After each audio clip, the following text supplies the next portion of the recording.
सलाम दोस्तों, आज हम आपको एक कहानी सुनाने जा रहे हैं, बनी इसराइल की कहानी। ये कहानी इन लोगों की है जो अल्लाह की नुसरत और हिदायत की राहों पर चलते रहे। हमारी कहानी बनी इसराइल के मोल से शुरू होती है जब वो मिस्र में फंस गए थे। वो वहां किसी दूसरी कौम के गुलाम बन गए थे, लेकिन फिर एक दिन अल्लाह ने उन पर अपनी रहमत नाजिल की। पैगंबर मूसा अलैहि अस्सलाम एक पैगंबर अल्लाह का हुक्म लेकर आए और बनी इसराइल को आज़ादी की राह दिखाई। मूसा अलैहि अस्सलाम ने बनी इसराइल को लाल समंदर को पार करने का हुक्म दिया और अल्लाह की मदद से पानी में रास्ता बना आ।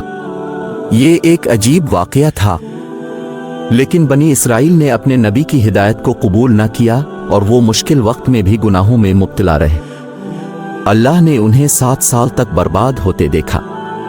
बाद में बनी इसराइल को वदाशदा ज़मीन यानी मऊदा ज़मीन मिल गई, लेकिन उन्हें इसे हासिल करने और अल्लाह की राहों पर चलने में मुश्किलें आए।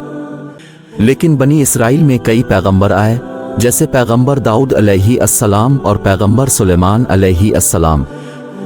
उन्होंने अल्लाह की राहों पर चलते हुए अपनी कौम को नई ऊंचाइयों तक पहुंचाया। यरूशलेम में पहली और दूसरी इबादत गाह बनी गई, जहां बनी इसराइल इबादत करते थे। लेकिन फिर एक दिन दूसरी बार उनकी तौबा कबूल ना हुई और उन्हें फिर से मुसीबतें आए। बाबुल के राजा नेबुखज़-नसर ने बनी इसराइल को कैद किया और उन्हें अपनी ज़मीन से निकाल दिया।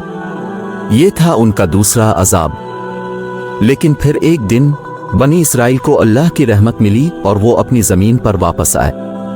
ये उनका तीसरा अज़ाब और रहमत का इशारा था।